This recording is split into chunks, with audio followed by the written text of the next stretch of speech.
नमस्कार. आज तारीख आहे 11 फेब्रुवारी 2024. पहाटेचे 5 वाजले आणि ह्या पहाटे तुम्हाला एक चांगली बातमी देऊन एक व्हिडिओचे शुभारंभ करू इच्छितो. ते म्हणजे संसारी जीवनाचा त्याग करून या संसारी जीवनातून बाहेर पडत असताना, बाहेर पडण्यापूर्वी आपले जे काही जबाबदाऱ्या आहेत, कर्तव्य आहेत, ती अर्धवट आहेत, ते पूर्ण करूनच मी बाहेर पडतोय. तर त्याचाच एक भाग म्हणून सकाळीच गुड न्यूज अशी देतोय तुम्हाला, चांगली बातमी अशी देतोय, की बाळशास्त्री जांभेकर जे आमचे दैवत आहेत, या सिंधुदुर्ग जिल्ह्यातील त्यांनी काय केलंय हे सगळ्यांना माहिती आहे. पत्रकारितेसाठी त्यांचं असलेलं योगदान शासन दरबारी नोंद आहे, प्रत्येक ठिकाणी नोंद आहे आणि मी तर त्यांना माझे गुरुच मानलेत. तर आणि मी त्यांचा शिष्य बनू इच्छितोय आणि झालोय. थोडा अंशी झालोय, बऱ्याच अंशी व्हायला अजून बराच वेळ लागेल. त्यांनी जी पत्रकारिता केली ती तेवढी करणं तेवढं सोपं नाहीये. पण काही अंशी तरी त्यांनी जी काही पत्रकारिता केली त्या काळात केली तशी ह्या काळात करण्यासाठी मी शेवटच्या श्वासापर्यंत तत्पर राहील, एवढंच हे व्हिडिओच्या माध्यमातून मी तुम्हाला वचन देतो.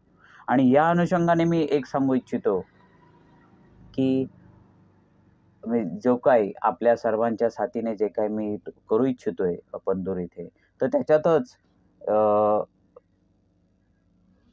बाळशास्त्री जांभेकर यांचं छोटंसं स्मारक माझ्या परीने मी उभं करण्याचा मी प्रयत्न करतोय.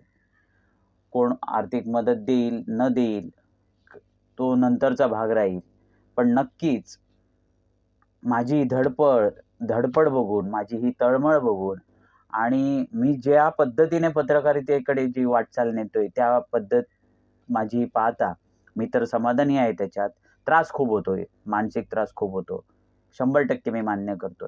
पण कोणीतरी त्रास सोसल्याशिवाय बाकीच्यांचे त्रास कमी होणार नाहीत.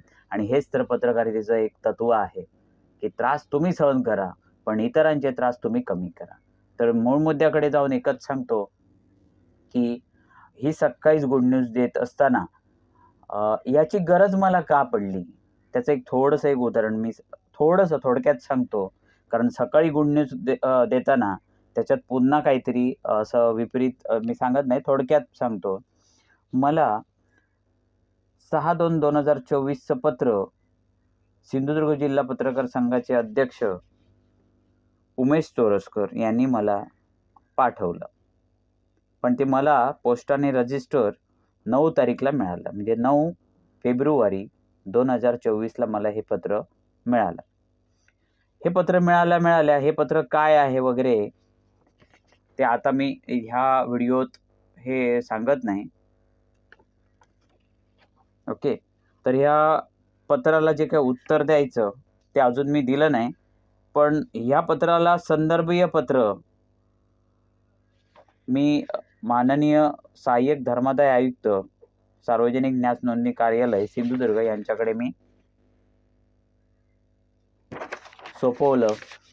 त्याच दिवशी सोपवलं. हल्ली मी काय करतो, माझ्याकडे वेळ कमी आहे, कामं आता पुन्हा वाढवत नाहीत. त्या दिवशीची आलेली त्याच दिवशी करून टाकलेली बरी. पुन्हा फायली पेंडिंग करूया नको. बरं, हा विषय काय आहे तो आता सांगण्यात वेळ नाही घालवत. पण विषय काय असेल त्याचा एक अंदाज जर तुम्हाला हवा असेल तर तुम्ही काय करा, की बिंदासवाडा ह्याच यूट्यूब चॅनलला 28, 29, 30, 31, 32 आणि 33 1, 2, 3, 4, 5, 6 म्हणजे 6 व्हिडिओ आहेत. ते तुम्ही आवर्जून बघा, संदर्भ तुम्हाला कळेल. 28 व्हिडिओ क्रमांक 28, 29, 30, 31, 32 आणि 33 1, 2, 3, 4, 5, 6 व्हिडिओ आहेत. 6 व्हिडिओ बघा.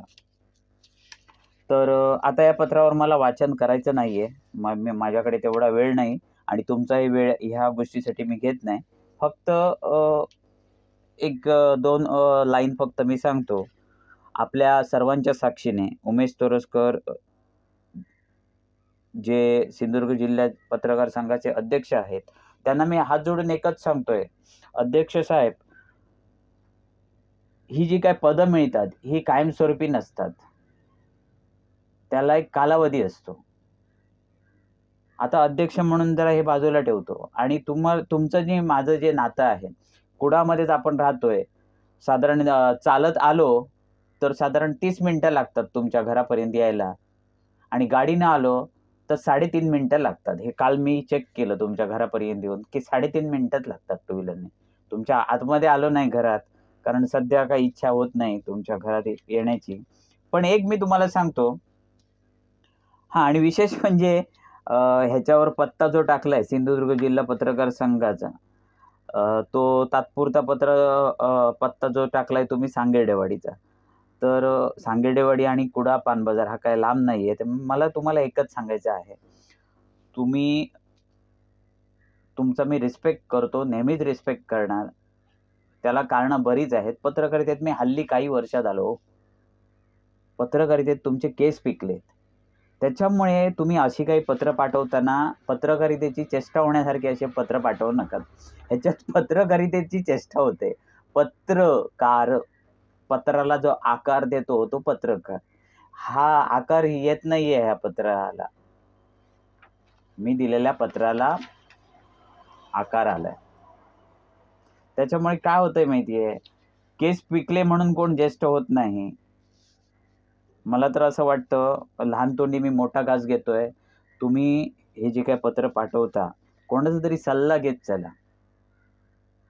चांगल्या माणसाचा सल्ला घेत चला आणि व्यवस्थित पत्र पाठवत चला. तर मी हे सगळं बाजूला ठेवूया. मला एकच सांगायचं आहे, उमेश तोरसकर साहेब, तुमचं स्थान माणूस म्हणून आणि एक मित्र म्हणून तुमचं स्थान ह्या बाळाच्या हृदयात आहे. एवढं लक्षात ठेवा. सर्वांच्या साक्षीने सांगतोय. उमेश तोरसकर साहेब, तुमचं स्थान ह्या बाळाच्या हृदयात आहे. अनेकांना मी इथे स्थान दिलंय. त्याच्यामुळे छाती कधी धडधडते. धडधडते म्हणजे काय? छातीत कधी-कधी दुखायलाही लागतं, कारण इथे स्टॉक खूप वाढलाय. बऱ्याच माणसांना मी हृदयात साठवून ठेवलंय. ओके. तर त्याच्यामुळे हे काय बोलतोय ते मनाला लावून घेऊ नका. पण एक लक्षात ठेवा, तुम्ही हृदयात आहात. तुम्ही हृदयात आहात.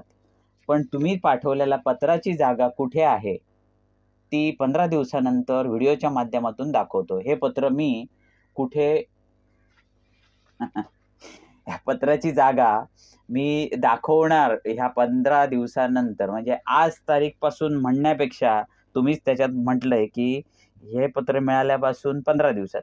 हे पत्र मिळाल्यापासूनच 15 तारीख म्हणजे मला हे 9 तारीखला मिळालं. 9 फेब्रुवारी 2024 पासून जे 15 दिवस होतात, त्या 15व्या दिवशी या पत्राची जागा कुठे असेल, हे व्हिडिओच्या माध्यमातून दाखवतो. आणि हे पत्र मिळाल्यापासून मला एवढा चेहऱ्यावर माझ्या ग्लो आलाय ना, सुंदर. पण असं माझा जास्त ग्लो वाढवू नका. हसायला येतंय मला. आणि का हो एवढं बाळाला मोठं करताय? बाळाला बाळाच राहू देत. त्याला मोठं व्हायला देऊ नका. कारण मोठं झालं की मला त्रास होणार. मी लहानपणी जसा जगलो ना, तसाच मी स्वच्छंदी मला जगायचं आहे. उगाच मला मोठं करण्याचा प्रयत्न करू नका आणि मला मोठं होण्याची इच्छा नाहीये. कसलं पद नकोय, काय नकोय. मला आमदार, खासदार पण व्हायचं नाही. मी राजकारणी लोकांवर कधी लिहित नाही, बोलत नाही. पण मी सगळ्यांचे शुभचिंतक आहे, एवढंच मी तुम्हाला सांगतो. मध्येच राजकारणाचा विषय आला तर जाऊ देत. तर मला एकदा वाटतं, की सिंधुदुर्ग जिल्ह्यातले राजकारणी परवडले आणि राजकारण परवडलं. पण ह्या सिंधुदुर्ग जिल्हा पत्रकार संघात जे काही राजकारण घडतंय, त्याचा या बाळावर काही परिणाम होणार नाही. पण खरंच स्वतःची चेष्टा करून घेऊ नका. तुम्ही आदरणीय व्यक्ती आहात माझ्यासाठी. तुम्ही हृदयातच राहा. डोक्यात जाऊ नका. एवढंच मी तुम्हाला सांगतो. राहिली गोष्ट, आपण या 2-4 दिवसात चहा पिऊया. चहा पिणं म्हणजे मांडवली करणं, सेटलमेंट करणं नव्हे. चहा पिता-पिता काहीतरी गोष्टी. मी किती तुम्हाला फोन केले हो, उचलत नाही तुम्ही. मेसेज केले त्याचे रिप्लाय देत नाही आणि हे पत्र पाठवता. खरंच सुंदर, ग्रेट. चांगलं आहे. ओके. बस. चला मित्र, पुन्हा एकदा मी सांगतो, ह्या व्हिडिओत माझं काय चुकीचं वक्तव्य माझ्याकडून झालं असेल तर मला माफ करा. नाही, माफ नको करू.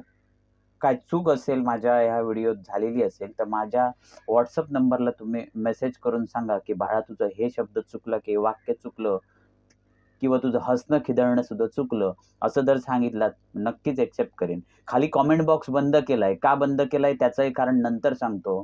कारण जे कॉमेंट करतात ते कधी कोऑपरेट करायला येत नसतात आणि कोऑपरेट करणारे जे असतात ते कधी कॉमेंट करत नसतात. त्याच्यामुळे कॉमेंट बॉक्स सध्या बंद ठेवलाय. त्याची मोठी स्टोरी आहे, ते सांगेन.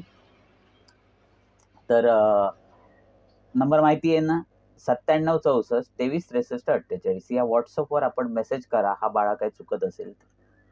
ओके.